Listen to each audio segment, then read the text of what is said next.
బిందు Shiva weds బిందు అని చేతిపైన mehndi design పెట్టుకుంటుంది.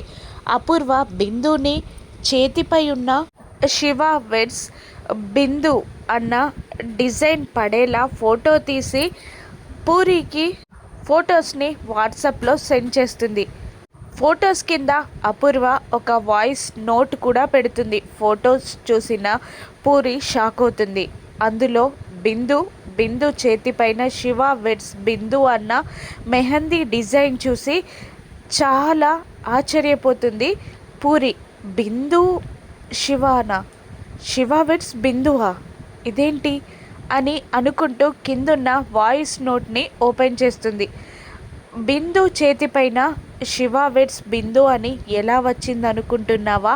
ఒక్కసారి వెళ్ళి శివ చెయ్యి కూడా చూడు, నీకంతా అర్థమవుతుంది అని అపూర్వ వాయిస్ మెయిల్ పెడుతుంది పూరికి. ఆ వాయిస్ విన్న పూరి శివ రూమ్కి వెళ్తుంది. పడుకున్న శివ చేతిని తిప్పి చూస్తుంది. అందులో బిందు అని మెహందీ డిజైన్ ఉండడంతో షాక్ అవుతుంది. ఒక్కసారిగా షాక్ అయి లేచి నిలబడి, శివ లేకపోతే నాకు ఈ జీవితమే వద్దు, నేను బ్రతకాలి అనుకోవట్లేదు అని కిచెన్లోకి వెళ్ళి ఫ్లోర్ క్లీనర్ లైజాన్ని గటగట గటగట తాగేస్తుంది. ఫ్లోర్ క్లీనర్ తాగడంతో అక్కడే పడిపోయి గిల్లగిల్లా కొట్టుకుంటూ ఉంటుంది. పైనుండి కిందికి దిగిన భూమి కిచెన్లో గిలగిలా కొట్టుకుంటున్న పూరిని చూసి షాక్ అయి వెళ్ళి పూరి అని తట్టి లేపే ప్రయత్నం చేస్తూ ఉంటుంది.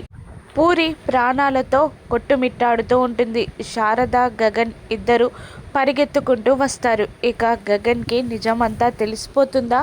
ఏం జరుగుతుంది? పూరి బ్రతుకుతుందా? రాను ఎపిసోడ్స్లో చూద్దాం. Thank you for watching.